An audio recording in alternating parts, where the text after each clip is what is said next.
the only people who create sustainable jobs and real wealth are private businesses.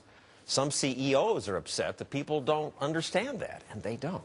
So they just formed a group called the Job Creators Alliance. Tonight's show is made up entirely of CEOs from that alliance. We'll feature 6 men who started or built businesses and also ended up creating more than not saving or creating more than 250,000 jobs. So we start with Tom Stemberg, who founded Staples.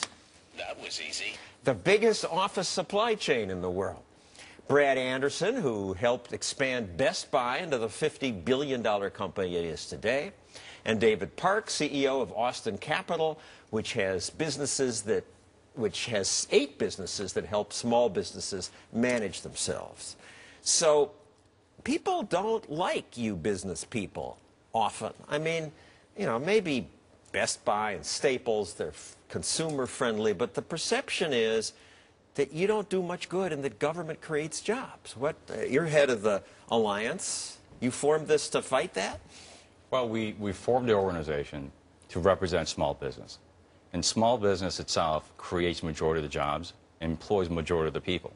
And one of the problems that we see in this country today is that small business has absolutely no voice. And because they have no voice, it's easy to attack business people. It's easy to attack business. Well, why just small business? I mean, this big business is okay, too. They are, but in order to have a very sustainable long-term economic growth, we really need to start focusing on small business. And we were all, at one point when we started, small business. And we got 10 people together, the founding members and CEOs of one of the best American brands in this country that have taken small businesses and turned them into large businesses. And one of the things that we're trying to do is make sure small business, who we believe is going to make this country stronger again, is who we need to represent. All right. And Brad, you have talked about business needs to speak out because there's a sense that you guys are evil.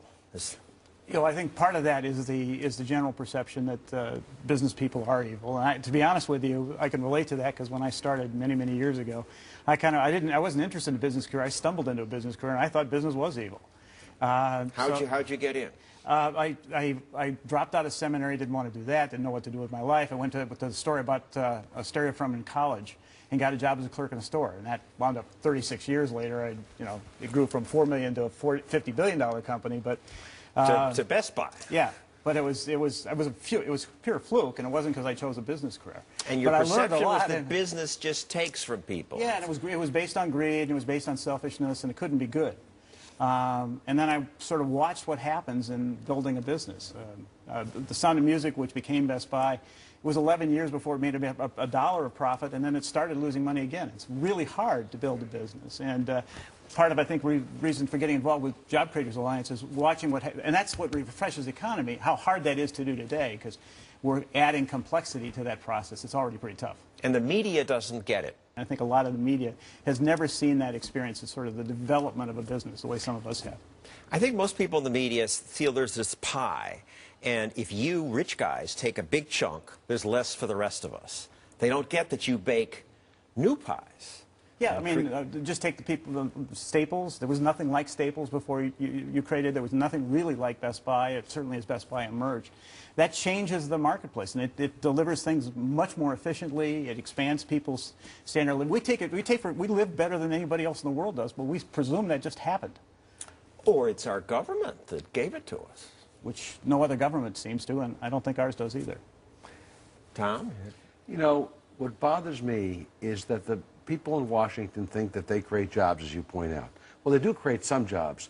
They're creating $300 million worth of jobs in the new Consumer Financial Protection Bureau, which I don't think is doing much for productivity in America. We're creating all kinds of jobs, trying to live up to Dodd-Frank, and trying to figure out what the ratio of the CEO pay is to the average worker around the world, and those jobs don't create much productivity. I'd like to think the jobs we finance through the Highland Consumer Fund, and I've helped create over 100,000 jobs myself, are real jobs. And companies like Pinkberry and City Sports and Jay McLaughlin that are growing and adding employment. And yet, as Brad points out, these are new jobs you've created with your new venture capital firm. And these are brand new jobs, and yet, as Brad points out, all that we get is grief and more hoops to jump through and more forms to fill out and more regulations to comply with, and we got to post a sign in our lunchrooms. This is what was just added in regulations last year by the federal NLRB, government. we got to post in our break rooms that you ought to be encouraged to go join a union. Well, this is ridiculous. This does nothing for productivity. And I get a sense that a big part of David's income, his whole company, is helping these companies do compliance. I hadn't even heard this word compliance, and now I see every business has to have a compliance department, and I mean, it's really a parasite like. They just suck away from creativity. Growing investment segments in venture capital is compliance software. That's awful, right? I think it's not so. Wealth creation. Absolutely not. How did you start Staples?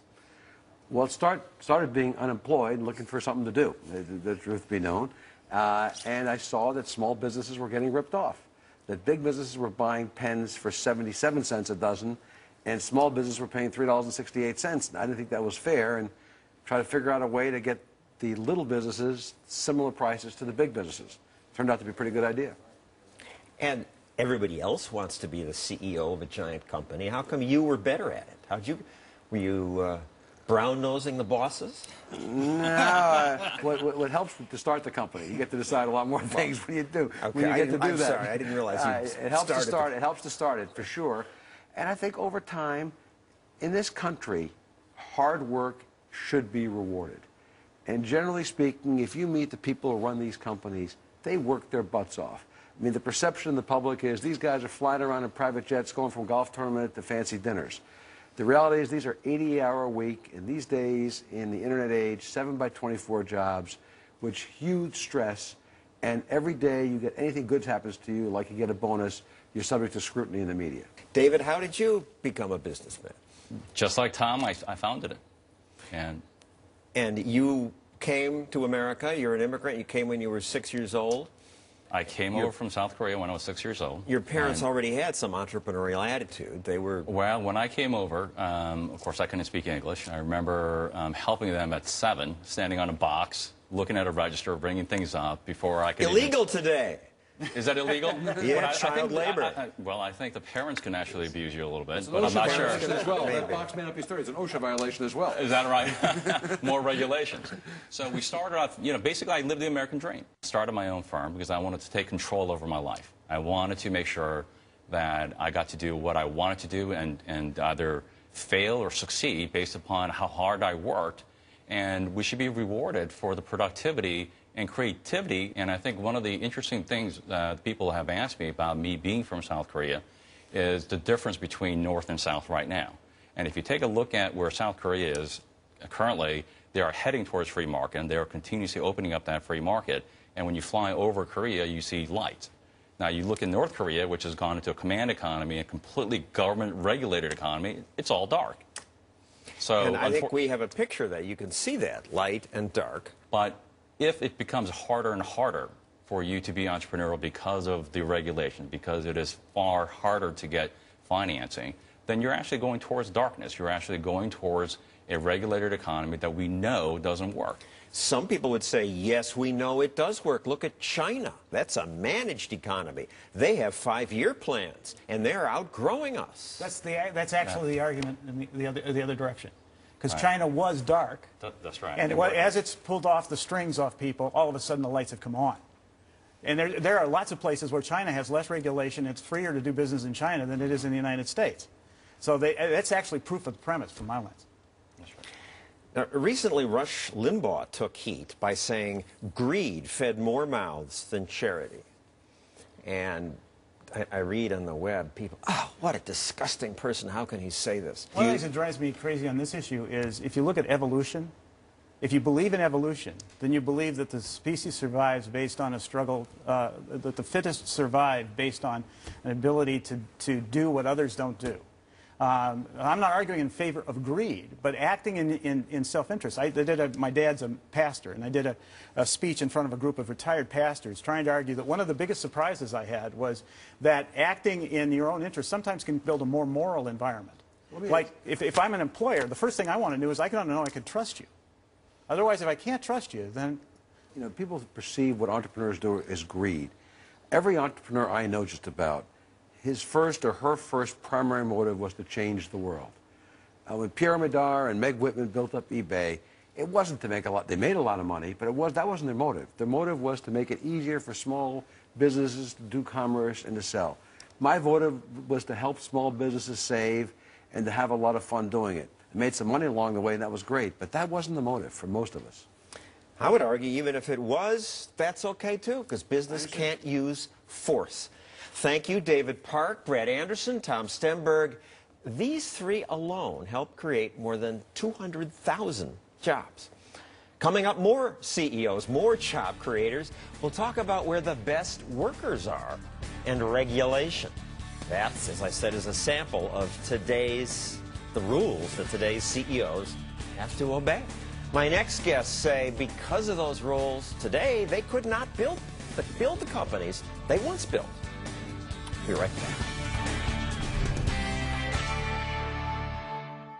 Tebow, too religious? Should the Christian quarterback be forced to keep his faith off the football field? And we dig up a new crop of regulations that could destroy the farming industry. Then, the Casey Anthony trial captured America's attention. Now the former prosecutor shares crucial facts you didn't know on the next Tom Sullivan Show. Monica